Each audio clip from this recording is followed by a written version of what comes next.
성경 읽고 아멘 하기가 별로 내키지 않은 그런 좀 어두운 내용이죠. 그럼에도 불구하고 또 하나님 말씀이니까 또 여러분 아멘으로 화답해 주셔서 감사합니다. 저희가 코로나 시대를 벌써 한 2년 가까이 살고 있는데요. 이런 세상을 살면서 전에 알지 못했던 그런 단어들을 많이 알게 됐습니다. 쿼런틴이라고 하는 단어, 그전에는 한 번도 우리가 써본 적이 없는 단어죠. 격리한다, 셀프 쿼런틴 이런 단어 별로 안 써봤고요.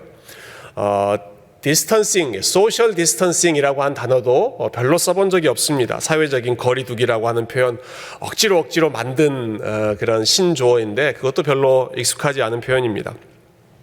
여러분 팬데믹이라고 하는 말 이전에 알고 계셨습니까? 팬데믹. 지금은 남녀노소 할 것 없이 모두 다 팬데믹 시대 우리가 이렇게 쓰지만 그전에는 팬데믹이라고 하는 말 잘 사용하지 않았었죠. 팬데믹이라고 하는 말, 여러분 이 말은 전 세계의 모든 지역이 지금 질병의 영향 아래에 있다, 바이러스의 영향 아래에 있다 하는 것을 표현하는 단어가 팬데믹, 전 지구적인 현상이다 라는 뜻이죠. 이 시대를 팬데믹이라고 부르긴 합니다만은 여러분 엄밀히 말하자면 모든 사람이 다 바이러스의 피해를 받고 있는 것은 아닙니다. 어떤 사람은 면역력이 강해서 아무리 밀접 접촉을 해도 바이러스에 감염되지 않고 그냥 넘어가는 사람도 있고요. 또 설령 바이러스에 감염되었다고 하더라도 심각한 피해 없이 그냥 감염됐는지 안 됐는지조차도 모른 채 그냥 지나가는 그런 경우도 많이 있죠. 여러분 그렇지만 한 사람도 예외 없이 감염되어 있고 그리고 한 사람도 예외 없이 치명적인 피해를 받고 있는 아주 심각한 바이러스, 진정한 의미의 팬데믹이 오늘 우리가 읽은 창세기 3장에 기록되어 있습니다. 죄라고 하는 바이러스는 어느 누구도 예외 없고 그리고 무증상 감염으로 그냥 지나갈 수 있는 것이 아니라 모두 다 걸리면 죽을 수밖에 없는 아주 심각한 질병이 죄인데요.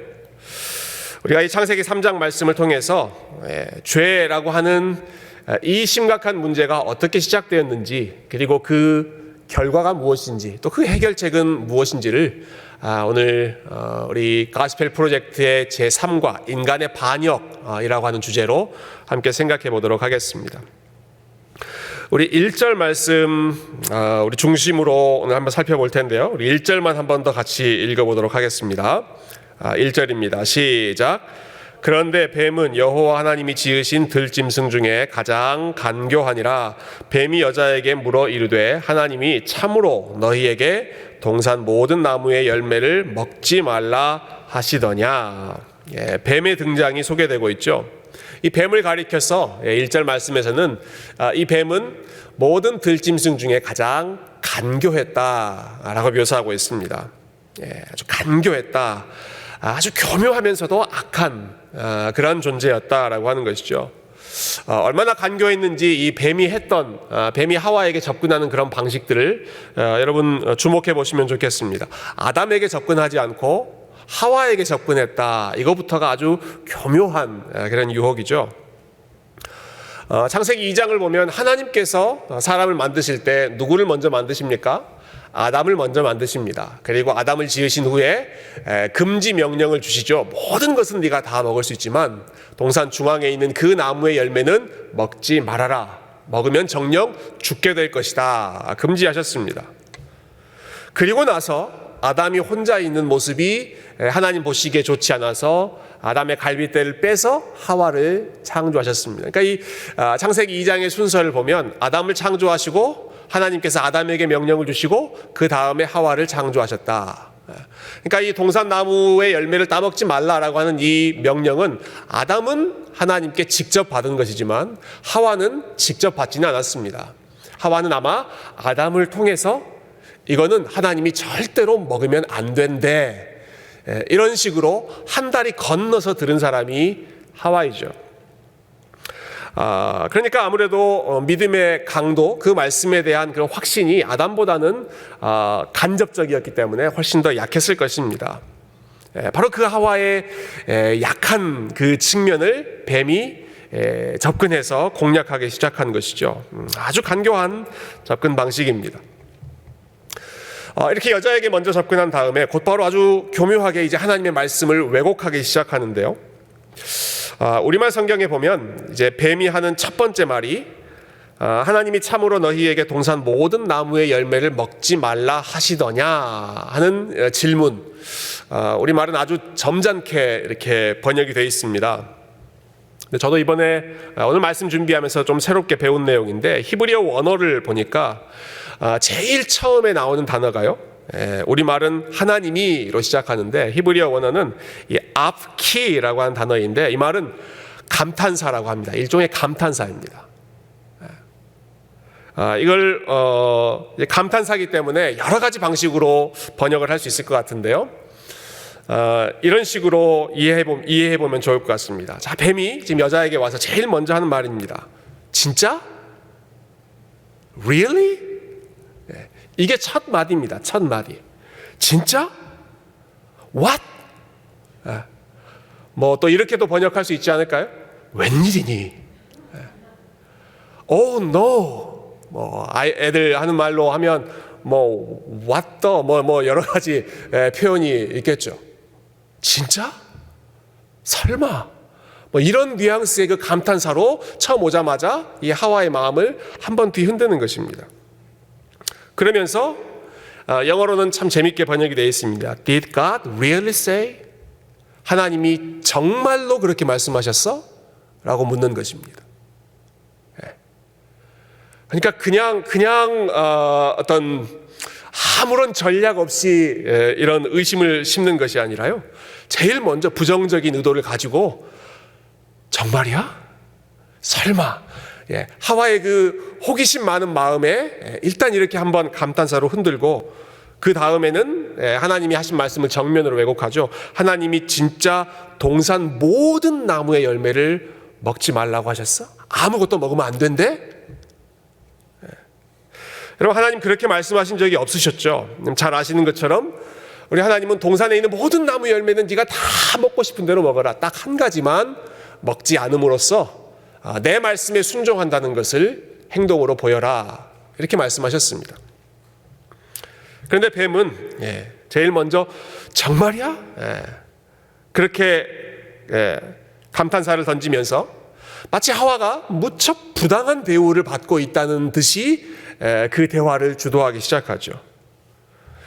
그리고는 정면으로 하나님 말씀을 반대로 해석하면서 역시 마치 하나님이 인간에게 필요한 것을 전혀 안 주시려고 하는 그런 인색한 분인 것처럼 하와의 마음을 뒤흔들었습니다. 여러분, 이 질문을 처음 받았을 때 뱀이 이렇게 하와에게 아주 교묘한 말로 속삭였을 때 하와는 어떻게 반응하는 게 제일 좋았을까요? 어떻게 반응하는 게 제일 올바른 하와의 반응이었을까요? 이때 제일 좋은 반응은 그냥 무시해버리는 것이었을 거다. 저는 그렇게 생각합니다. 그냥 무시해버리는 겁니다. 무슨 말도 안 되는 소리를 하고 있어? 하고 그냥 무시해버리는 겁니다. 무슨 말도 안 되는 소리를 하고 있어? 하나님이 얼마나 좋은 분이신데, 하나님이 우리에게 얼마나 많은 것을 허락해 주셨는데 말도 안 되는 소리 하고 있어. 예전에 그런 그 우스갯소리 있었는데 여러분 그런 유머 아시나요? 이 뱀이 한국 사람 앞에서 그런 말을 했으면 그 한국 사람들은 워낙 뱀을 잘 잡아먹기 때문에 안 통했을 텐데 이게 유대인에게 가서 이게 먹혔다 하는 그런 농담이 있었습니다. 하와가 그 말 듣자마자 무슨 말도 안 되는 소리 하고 있어 무시하고 그냥 밟아버렸다면 제일 좋았을 텐데 그러지 않습니다.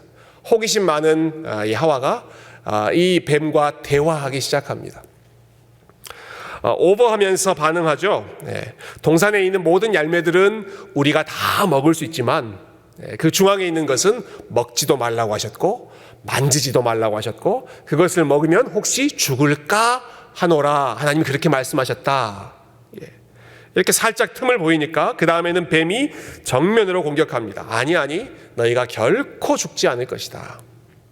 너희가 먹으면 오히려 하나님처럼 눈이 밝아지고 하나님처럼 지혜가 풍성해지고 하나님처럼 선과 악을 분별할 수 있는 그러한 권한을 너희가 갖게 될 것이다. 자, 이 말을 듣고 나서 나무를 보니까 이전과는 다르게 보였습니다. 이 뱀의 말을 듣고 나서 보니까 그 나무가 얼마나 먹음직스럽고 얼마나 눈에 보기에 탐스럽고 또 스스로를 하나님처럼 지혜롭게 만들어줄 것 같은 그러한 착각에 사로잡혔습니다. 결국 하와 본인도 먹고 옆에 있는 아담에게도 주어서 먹게 하죠. 그러니까 지금 하와가 했던 일들을 우리가 분석해 보면 하나님께서 하신 말씀이 있습니다. 뱀의 말이 있습니다. 근데 하나님의 말씀보다 뱀의 말을 더 높은 그러한 권위로 지켜 세웠습니다. 아담 역시 마찬가지죠. 아담도 하나님께 들은 말씀이 있고 지금 하와가 전해주는 그러한 말, 그러한 새로운 정보가 있는데 그 둘 사이에서 하와가 해주는 그 말을 더 중요하게 생각했습니다. 모든 문제의 발단, 이 모든 비극의 시작이 어디 있었는가?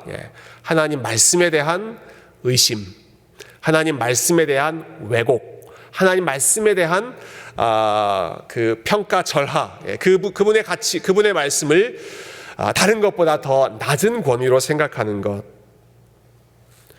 여러분 우리 책 이 교재에 보시면 이 3과의 첫 번째 포인트가 그렇게 아주 잘 지적해 놓고 있죠. 37절에 보시면 37쪽에 보시면 1번 큰 글씨로 해서 인간의 반역은 하나님 말씀의 선하심을 불신하게 합니다. 이렇게 되어 있습니다. 하나님 말씀의 선함, 그것이 완벽하다, 그것이 선하다 하는 것을 불신하게 하고 의심하게 하는 것으로부터 이 최초의 비극이 시작되었다. 제가 지난 주일 설교에서 여호수아 그 1장 첫 부분을 함께 다루면서도 이 내용을 강조했습니다. 여러분 여호수아가 강하고 담대해야 하는 그 싸움이 어떤 싸움이었다 말씀드렸습니까? 하나님의 말씀을 지키는 싸움이었다. 하나님 말씀을 가까이 하고 하나님의 말씀의 신실함을 신뢰하는 것, 그 말씀의 권위를 붙잡는 것이 강하고 담대하게 지켜야 하는 그러한 여호수아의 사명이었고요. 역시 아담과 하와 역시 마찬가지죠. 하나님의 말씀, 주변에서 어떤 소리가 들리든지 하나님의 말씀을 붙잡는 것이 싸워야 하는 싸움이었는데 거기서 지금 흔들리고 그 흔들림으로부터 시작해서 모든 불신, 믿지 않는 그러한 불순종과 반역이 이어졌던 것입니다. 여러분 이 원리, 이러한 시퀀스는요 창세기 3장에서만 그런 것이 아니라 지금도 똑같은 사단의 작전입니다. 사단이 하는 작전은 많지 않습니다. 저는 요 딱 한 가지라고 생각합니다. 말씀에 대한 믿음을 흔드는 것입니다. 한때 믿음이 있던 사람들 믿음으로부터 멀어지게 할 때 어떻게 하는가? 말씀의 권위를 인정하지 않게 하고 말씀을 사랑하지 않게 하고 말씀을 듣는 귀가 둔해지게 하면서 점점 믿음이 떠나는 것이죠. 조용히 다가와서는 하와에게 했던 것처럼 Really? 진짜 그렇게 생각해? Did God really say? 하나님이 정말로 그렇게 말씀하셨어? 하나님 말씀에 대한 의심을 조금씩 불러일으키는 것이죠. 몇 가지 예를 우리 한번 생각해 보죠. 지난주 금요일에 우리가 함께 잠깐 언급했습니다마는 여러 과학자들, 리차드 도킨스와 같은 그러한 과학자들, 무신론자이면서 또 과학을 열심히 연구하는 이런 사람들, 이런 사람들이 수많은 현대의 그러한 과학의 발전, 과학의 발견, 진보 이런 것들을 내세우면서 아직도 하나님이 창조하셨다는 그 말씀을 정말이야? 진짜 그렇게 믿고 있어? 이렇게 도전하면서 마음을 흔들지 않습니까? 창세기 1장에서 분명히 하나님이 창조하셨다. 하나님의 형상대로 인간을 창조하셨다. 분명히 말씀하고 있지만 그 말씀을 여러 이론들을 바탕으로 또 여러 인포메이션, 데이터를 바탕으로 Really? 이게 우리 많은 특별히 젊은, 특별히 지성인, 또 학교에서 공부하는 우리 학생들이 많이 도전받고 있는 부분 아니겠습니까? 아직도 하나님이 창조주라고 하는 그 사실을 순진하게 믿고 있어? 지성인이라면 좀 다른 그런 관점을 가져야지, 이렇게 도전하는 것이죠. 과학적인 부분 말고 윤리적인 도전 한번 생각해 보시죠. 하나님이 말씀하신 것보다는 인간의 자유, 또 인간이 누려야 할 권리, 그것이 훨씬 더 절대적인 기준이 되어버렸습니다.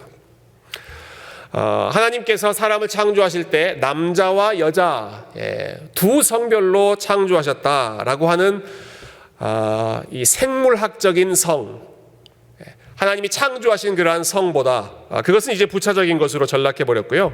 오히려 이제는 내가 나의 성별을 어떻게 생각하느냐, 그것이 더 중요하다. 생물학적인 성이 아닙니다. 사회적인 성. 그래서 요즘에는 섹스라고 하는 단어보다 젠더라고 하는 단어로 이제 많이 바꿔서 표현하죠. 성이라고 하는 것도 주어지는 것이 아니라 내가 결정하고 선택할 수 있는 것이다 하는 것이죠. 그리고는 얼마나 이 사람들, 이 동성애자들이 얼마나 멋있게 살고, 또 얼마나 교양 있게 행동하고, 또 얼마나 윤리적으로 많은 선을 베풀면서 살고, 얼마나 이 인격적으로 나이스하게 사는지, 얼마나 세련되게 사는지, 그러한 모습들을 여러 가지 미디어로, 여러 가지 매체들로 포장하면서, 그러면서 우리 마음에 슬그머니 속삭이는 것이죠. Really? 하나님이 정말로 동성애가 나쁜 것이라고 말씀하셨어? 저렇게 착하게 사는 사람들이 있는데 이게 정말 죄라고 하나님이 선언하셨어? 다른 방법은 없을까? 다르게 해석할 수 있는 방법은 없을까? 조금씩 흔드는 것이죠. 생명의 이슈 마찬가지입니다. 여러분, 하나님께서 모든 생명의 주인이다 말씀하셨죠. 그러나 스스로 인간이 생명의 주인 노릇을 하려고 합니다. 계획에 없이 생긴 아이들을 없애버린다든지, 아니면 삶의 소망이 없을 때, 절망스러울 때 그냥 스스로 생명을 포기해버리는 것, 자살하는 것을 정당화한다든지, 요즘 많이 유행하고 있는 안락사, 여러분 어르신들에 대한 그 죽음, 내가 죽는 방법과 내가 죽는 시기를 내가 결정하겠다라고 하는 것 아니겠습니까? 죽음의 순간 내가 비참하게 죽지 않겠다, 내가 존엄하게 죽겠다, 내가 아주 가치 있는 모습으로 폼나게 죽겠다 하는 게 특별히 요즘 유럽에서 많이 이제 유행하고 있는 안락사이죠.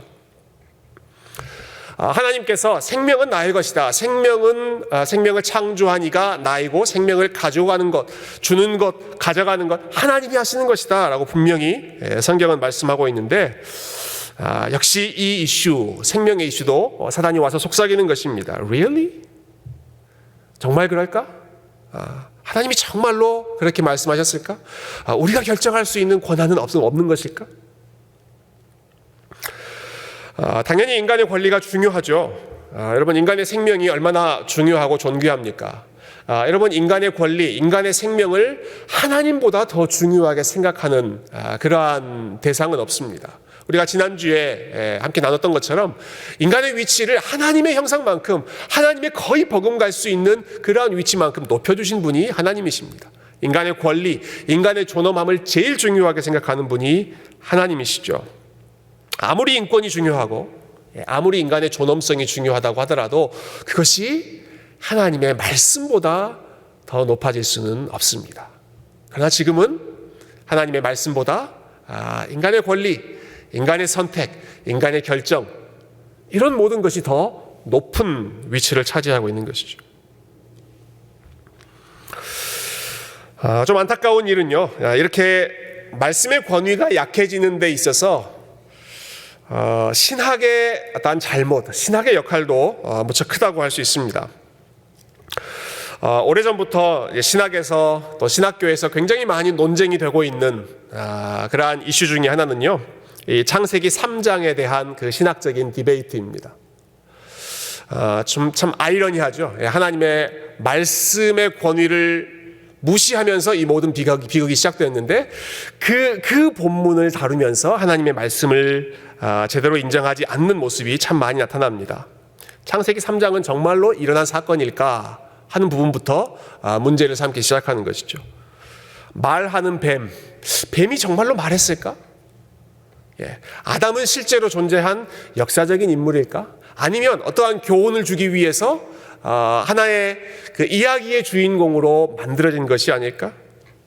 창세기 1장에 나오는 창조 이야기, 창세기 3장에 나오는 타락 이야기, 창세기 6장에 나오는 노아의 홍수 이야기, 이거는 성경에만 있는 내용이 아니라 다른 고대의 문화권에도 똑같은 형태는 아니지만 비슷한 주제, 비슷한 스토리들이 남아있는데, 그렇다고 한다면 성경 역시도 다른 문화권에 있는 것처럼 똑같은 인간이 만들어 놓은 그런 어떠한 신화, 그런 것들이 아닐까?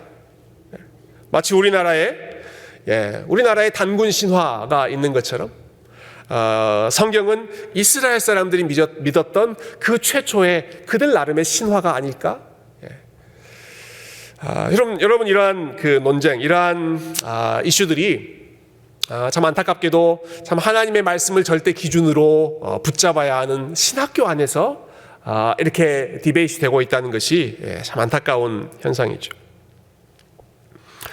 이와 비슷한 사례들을 우리가 열거하자면 끝이 없을 것입니다. 성경에 나와 있는 여러 내용들 중에 오늘날 기준에 봤을 때 과학적인 기준이라든지 윤리적인 기준이라든지 문화적인 기준이라든지 이러한 것으로부터 충돌되는 것처럼 보이는, 그렇게 느껴지는 것들이 나타나면 요즘의 유행은 그 모든 성경의 내용은 시대에 뒤떨어지는 것으로, 한때는 믿었지만 더 이상은 진리가 아닌 것으로, 더 이상은 우리가 신뢰할 수 없는 그런 내용으로 치부해버리는 것이 요즘에 아주 인기 있는 그러한 해석의 이론입니다. 물론 우리가 성경을 읽을 때 하나님의 말씀이지만 이렇게 설명하기 어려운, 만족스럽게 이해하기 어려운 부분들이 참 많이 있습니다. 최근에도 제가 우리 성도님으로부터 문자를 받았는데요. 이제 이 창세기 말씀 읽으면서 도저히 이해가 안 된다는 것이죠. 아니, 사람들이 어떻게 그렇게 오래 살 수 있었습니까? 노아의 홍수 이전에 900년, 800년, 700년 이만큼 살았다라고 하는 것 참 설명하기 어렵죠. 나름대로 설명하는 그런 방식이 있기는 합니다만은 지금 우리의 수명하고 비교해 보면 이게 잘 make sense 하지가 않습니다. 제가 주일 설교 본문으로 지금 여호수아 말씀 정했는데요. 여호수아에 보면 많은 사람들이 이제 또 질문을 제기하는 부분이 있습니다. 전쟁에서 승리하고 나서 그 승리한 모든 민족을 진멸해라라고 하는 그러한 명령. 아니, 하나님께서 어떻게 생명의 주인, 창조주이신 분이 이렇게 잔인한 명령을 내릴 수 있으셨을까? 신학적인 내용도 또 마찬가지죠. 아직 태어나기도 전인 쌍둥이 에서와 야곱, 그 두 사람 둘 중에 어떤 선, 어떤 악, 그런 것들을 행하기도 이전에 하나님이 에서는 미워하시고 야곱은 사랑하시기로 선택하셨다. 이런 내용들을 우리가 어떻게 만족스럽게 설명할 수 있을까? 그럼 참 어려운 내용들이 많이 나옵니다. 이런 내용들을 만날 때 여러분들 어떻게 해결하십니까? 그런 내용들을 읽을 때 여러분 어떻게 그 숙제, 수수께끼 같은 그런 내용들을 풀어가십니까? 여러분 그럴 때 우리에게 필요한 것이 믿음입니다. 그럴 때 필요한 게 믿음입니다. 예수님을 나의 구원자로 믿는다 하는 것도 우리에게 필요한 믿음이지만 나의 생각과 혹은 이 시대의 어떠한 관점과 충돌하는 그러한 부분들이 나올 때 그 순간에도 나는 하나님 편을 선택하겠다. 여러분 이것이 너무너무 특별히 이 시대에 필요한 믿음입니다. 난 잘 몰라. 그래도 하나님이 옳다는 사실을 나는 믿어. 나 잘 이해가 안 돼. 그래도 하나님 말씀하셨으니까 그냥 믿어. 과학적인 이론, 난 그거 잘 몰라. 그럼에도 불구하고 하나님이 모든 인간의 학문 위에 초월해서 계시다라고 하는 사실을 나는 믿기 때문에 내가 이것을 이해하든지 혹은 나에게 좀 불편한 마음이 든다고 할지라도 하나님 말씀하셨으니까 나는 이것을 진리로 받아들여. 여러분 이것이 우리 하나님 앞에서 우리가 회복하고 지켜야 할 믿음이고요. 특별히 이것을 이제 신학자들은 해석학적인 겸손, 이렇게 좀 어려운 말을 썼습니다. 성경을 해석할 때 필요한 해석학적인 겸손, 나의 생각과 충돌했을 때 하나님을 진리의 기준으로 믿는 것. 사단이 하와를 부추겼던 유혹, 여러분 그 핵심은 하와 네가, 인간 네가 선과 악을 판단하라라고 하는 것이죠. 네가 판단할 수 있다. 무엇이 옳고 무엇이 그른지를 너의 생각으로 판단할 수 있다라는 것 아니겠습니까? 옳고 그름을 인간이 판단할 수 있다, 결정할 수 있다는 것, 그것이 이 유혹의 핵심이죠. 네가 어떻게 생각하는지가 제일 중요하다라는 것입니다. 하와 네가 어떻게 느끼는지가 제일 중요하다. 네가 마음속에 어떤 욕망을 가지고 있는지 그것이 제일 중요하다. 너의 생각, 너의 감정, 너의 욕망에 충실해라. 하나님이 뭐라고 말씀하셨든지 상관하지 말고. 믿음이라고 하는 것은 그것을 거부하는 것이죠. 믿음은 내 생각이 제일 중요하지 않다는 것을 인정하는 것입니다. 믿음은 내 감정이 제일 중요하지 않다는 것을 인정하는 것입니다. 믿음은 내가 생각하고 내가 느끼고 하는 것보다 하나님이 말씀하신 것이 더 중요하고 그것만이 유일하게 진리이다라고 하는 사실을 흔들리지 않고 꽉 붙잡는 것이 믿음입니다. 옳고 그름을 판단하는 권한이 나에게 있지 않고 내 눈에 있지 않고 내 생각에 있지 않고 내 감정에 있지 않고 하나님의 말씀에 있다. 물론 우리가 이해하지 않는 부분들이 나올 때마다 최선을 다해서 이해하려고 몸부림쳐야 하고 최대한 여러 가지 우리 방법들을 사용해서 올바른 해석을 위해서 우리가 씨름해야 하지만 그럼에도 불구하고 이해할 수 없는 그 난관에 도착했을 때 그러니까 나는 못 믿겠어 라고 결론 내리는 것이 아니라 그럼에도 불구하고 하나님이 옳다. 그럼에도 불구하고 하나님이 맞다. 여러분 이것을 고백하는 것이 믿음이고 그리고 해석학적인 겸손입니다. 이러한 겸손한 태도는 우리가 성경에 나와 있는 내용들을 해석할 때만 필요한 것이 아닙니다. 우리 삶에 일어나는 일들을 해석할 때에도 똑같습니다. 우리 삶에 일어나는 일들이 잘 이해가 되지 않고 잘 설명되지 않고 잘 받아들이기 어려운 그런 일들이 일어날 때 여러분 그럼에도 불구하고 그래도 하나님이 옳으시지. 그래도 하나님이 선하시지. 그래도 하나님이 완전한 계획이 있으시지.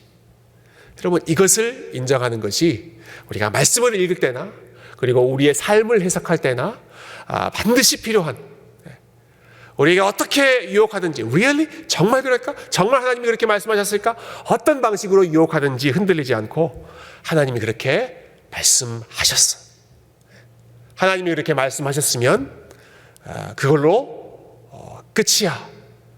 여러분 이렇게 하나님의 말씀의 권위를 최종적으로 인정할 수 있는 강하고 담대한 믿음의 용사들이 되시기를 주님의 이름으로 축원드립니다.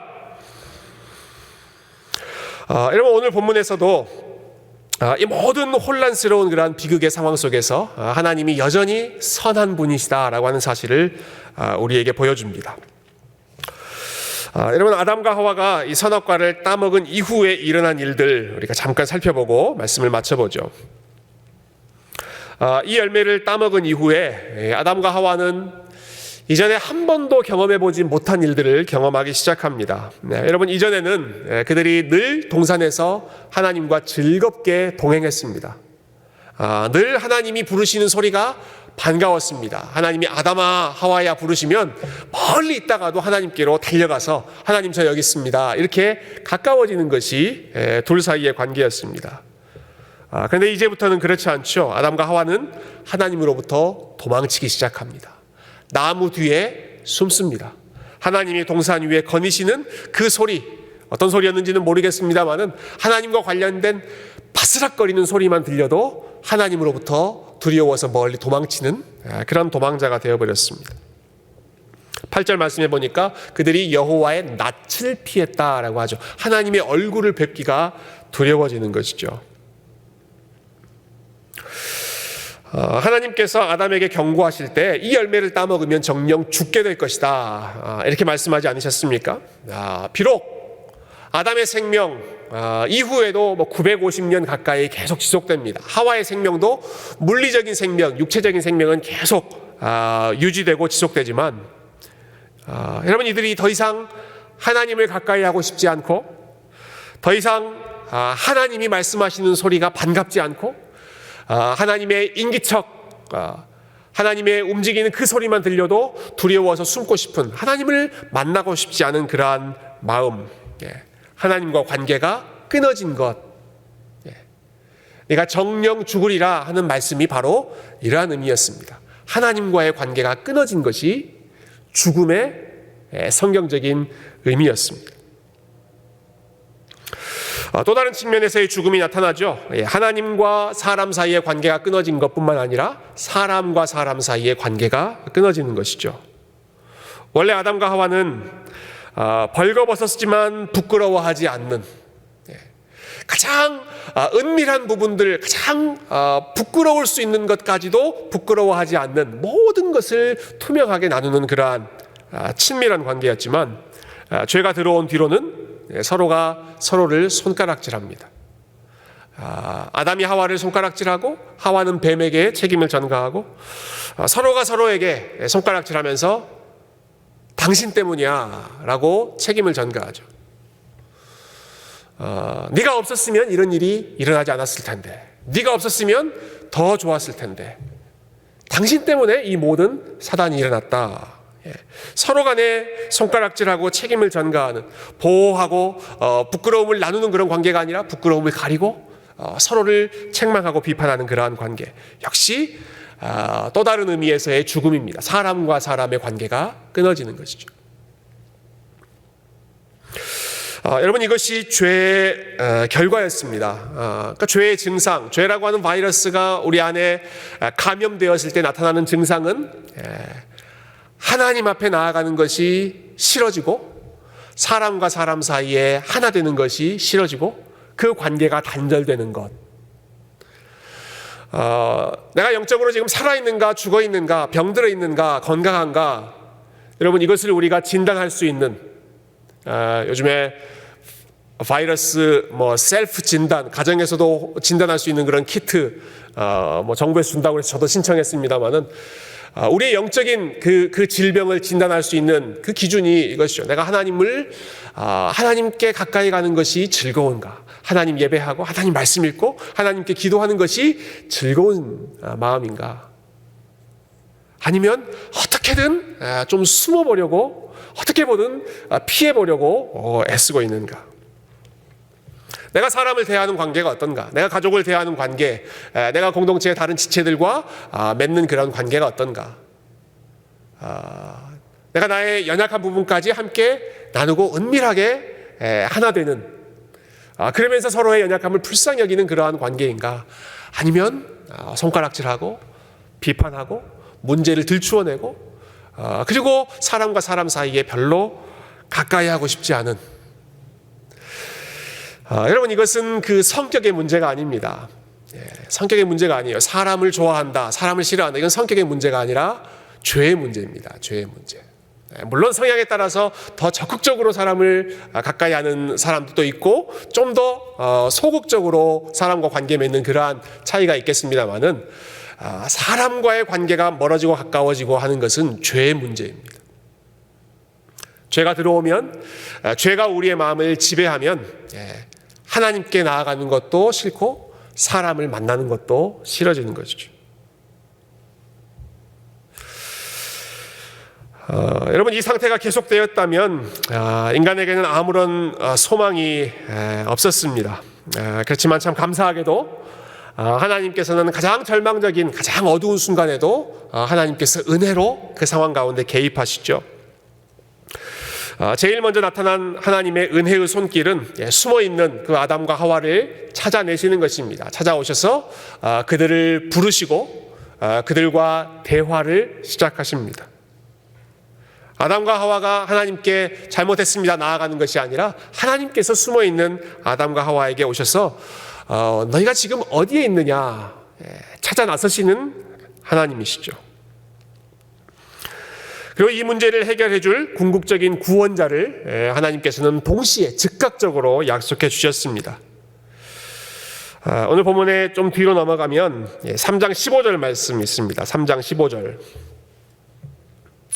스크린에도 나와 있는데요. 우리 이 말씀 같이 한번 읽어보십시다. 시작. 내가 너로 여자와 원수가 되게 하고 내 후손도 여자의 후손과 원수가 되게 하리니 여자의 후손은 내 머리를 상하게 할 것이요 너는 그의 발꿈치를 상하게 할 것이니라 하시고, 아주 유명한 약속이죠.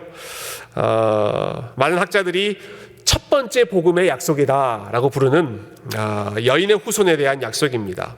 내가 너로, 즉 뱀에게 하신 말씀입니다. 이건 뱀에게 하시는 저주의 말씀인데요. 뱀을 향한 하나님의 저주는 인간을 향한 하나님의 은혜의 약속이었죠. 내가 너로 여자와 원수가 되게 할 것이고 여자의 후손도 너와 원수가 되게 할 것이고 둘 사이에 아주 치열한 그러한 전투, 적대적인 그런 관계가 지속될 것인데 여자의 후손은 뱀의 머리를 상하게 하고 뱀의 후손은 여자의 발꿈치를 상하게 할 것이다. 즉 여인에게서 태어나신 사람의 아들 예수님께서, 인자 되시는 예수님께서 발꿈치를 상함받는 그러한 고난과 십자가를 경험하시겠지만, 그러나 그것을 통해서 사단의 머리를 십자가로 박살내실 것이다. 내 머리를 상하게 하실 것이다. 아담과 하와가 하나님을 향해서 반역을 범한 바로 그 순간에, 그 현장에서 하나님께서는 이미 예수 그리스도를 준비해 놓고 계셨습니다. 창세기 3장에서 볼 수 있는 마지막 하나님의 선하신 모습은 벌거벗어 있는 이 아담과 하와를 위해서 친히 가죽옷을 지어 입히시는 것이죠. 스스로 부끄러운 모습을 가려보기 위해서 나뭇잎으로 치마를 엮어서 이런저런 방식으로 가려보려고 했지만 무용지물이었습니다. 그러나 하나님께서 직접 동물을 죽이셔서 가죽옷을 만들어 아담과 하와를 덮어주셨습니다.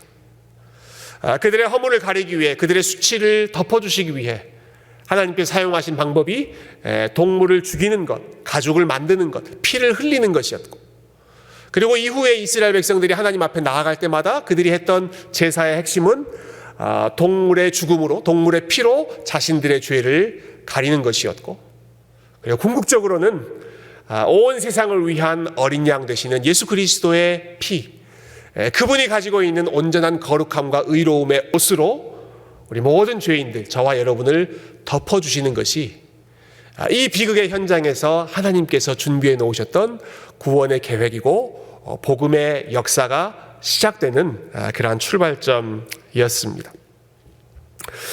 즉 하나님은 허물을 덮어주기를 좋아하시는 분이고 숨어있는 자들을 찾아오기를 좋아하시는 분이고, 인간을 이렇게 비극적으로 하나님으로부터 멀어지게 했던 그 모든 장본인, 뱀의 머리를 상하게 하시는 계획을 하나님은 이때부터 준비하고 계셨고, 그리고 때가 찼을 때 저와 여러분에게 직접 찾아오시는 예수 그리스도를 보내시고 예수 그리스도를 통해서 우리를 다시 하나님과 가까울 수 있는 그런 관계로, 하나님이 부르시면 예 주님, 제가 지금 주님 앞에 갑니다, 즉 기쁘게 주님 앞에 나아갈 수 있는, 더 이상 숨지 않고 하나님 앞에 담대히 나아갈 수 있는 그러한 믿음의 사람으로, 하나님의 자녀로 저와 여러분을 초대해 주셨습니다. 여러분 오늘 말씀을 한번 정리해 보시죠. 죄의 시작, 죄의 출발점이 어디였습니까? 죄는 말씀에 대한 의심으로부터 시작된다. 하나님의 풍부한 선하심을 감사하지 않고 그것에 대해서 의심하는 것으로부터 죄가 시작되었습니다. 그리고 죄는 하나님으로부터 나를 숨게 만들고 사람과의 관계를 파괴하고, 그래서 우리가 지금 영적으로 어떠한 단계에 있는가 하는 것은 내가 하나님을 얼마나 가깝게 즐겁게 하나님 앞에 나아가는가, 그리고 사람과의 관계를 얼마나 풍성하게 누리고 있는가, 그것을 통해서 우리가 우리의 마음을 점검할 수 있고요. 무엇보다 여러분, 인간은 하나님 앞에 반역했지만 인간은 가장 좋은 상황에서 하나님께서 참 인간에게 모든 것을 주시고 하나님의 형상으로 존귀하게 창조해 주시고, 저희가 지난주에 나눴던 마지막 말씀처럼 야, 나한테는 너밖에 없다, 나한테는 너밖에 없다라고 그렇게 하나님께서 사랑을 퍼부어 주심에도 불구하고 아니요, 우리는 하나님 말고 다른 것이 필요합니다. 이렇게 하나님께 반역했던 인간의 반역을 우리 하나님께서는 그럼에도 불구하고 예수 그리스도를 약속해 주심으로 다시 회복의 길을 준비해 주셨습니다. 저와 여러분이 이 말씀을 기억하는 가운데 우리가 하나님 앞에서 여전히 죄인됨을 겸손히 인정하고, 그러나 예수 그리스도 안에서 우리가 용서받은 죄인인 것을 기억하고, 여전히 우리 마음 가운데, 우리의 삶 가운데 있는 모든 어두운 죄의 흔적들을 다시 한번 예수 그리스도의 보혈로 씻고, 그리고 예수 그리스도로 옷 입을 수 있는 하나님의 은혜의 역사를 함께 사모하며 다시 주님 앞에 더 가까이 나아갈 수 있는 우리 세교의 모든 성도님들이 다 되실 수 있기를 주님의 이름으로 축원드립니다.